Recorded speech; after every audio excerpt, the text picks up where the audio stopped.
ការសម្ភាស scholarship ពិតជាពិបាកណាស់មែនទេចម្លើយគឺអត់ទេប៉ុន្តែមកពីអ្នកទាំងអស់គ្នាអត់បានត្រៀមនៅសំណួរទាំងអស់នេះដើម្បីឆ្លើយនៅក្នុងការ interview សួស្តីអ្នកទាំងអស់គ្នាខ្ញុំបុយហើយនឹងខ្ញុំនឹងមកចែកម្លែកអំពី10សំណួរដែលភាគច្រើនត្រូវបានសួរនៅក្នុងការសម្ភាសសំណួរទី1ចូលរៀបរាប់អំពីខ្លួនឯងសំណួរទី2ហេតុអីបានជាអ្នកចាប់អារម្មណ៍និងដាក់ពាក្យអាហារូបករណ៍មួយនេះ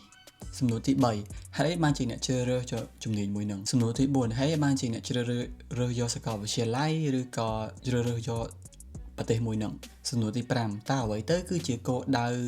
ដ៏ចម្បងនិងសំខាន់របស់អ្នកទាំងអស់គ្នានៅពេលដែលអ្នកទាំងអស់គ្នាបញ្ចប់ការសិក្សាសំណួរទី6តើអ្វីជាចំណុចពិសេសរបស់អ្នកហើយតើអ្វីគឺជាចំណុចដែលធ្វើឲ្យអ្នកទាំងអស់គ្នាខុសប្លែកពីបេក្ខភាពដទៃសំណួរទី7ចូលប្រាប់អំពីបញ្ហាដែលអ្នកបានឆ្លងកាត់ហើយតើអ្នកបានរៀនសូត្រពីបញ្ហាហ្នឹងដោយរបៀបណាសំណួរទី8តើអ្នកធ្លាប់បានបរាជ័យឬអត់ហើយតើពេលអ្នកទាំងអស់គ្នាបរាជ័យឬក៏ធ្វើអីមកអត់សមបំណងតើអ្នកទាំងអស់គ្នានឹងដោះស្រាយវាដោយរបៀបសំណួរទី9តើអ្នកដោះស្រាយបញ្ហាសម្ពាធនិងបញ្ហា stress ដោយរបៀបណានៅពេលដែលអ្នកត្រូវទៅរស់នៅក្រៅប្រទេស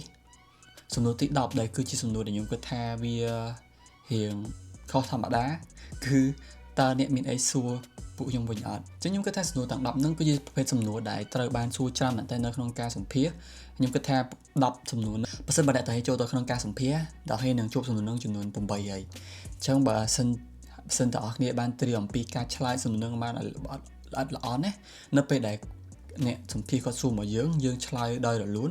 ភាគរយនៃការជាប់របស់យើងក៏មានខ្ពស់ដូចគ្នាអញ្ចឹងខ្ញុំមានតែប៉ុណ្្នឹងឯងសម្រាប់ថ្ងៃហ្នឹងហើយបើអ្នកគ្នាមានចម្ងល់អីអាចសួរបានបើសិនតែអ្នកគ្នាអត់យល់អំពីការឆ្លើយសំណួរណាមួយក្នុងចំណោមសំណួរទាំង10ហ្នឹងតើអ្នកអាច comment ខាងក្រោមបានហើយខ្ញុំនឹងធ្វើវីដេអូចែកម្លែកអំពីការឆ្លើយសំណួរនីមួយៗនៅក្នុងការសម្ភាសនៅក្នុងប្រភេទសំណួរទាំង10ហ្នឹងចឹងជួបគ្នាវីដេអូក្រោយកុំភ្លេចជួយ follow ខ្ញុំមួយផងដើម្បីខ្ញុំបាន 20k follower មុនឆ្នាំ2026ត្រូវបានបញ្ចប់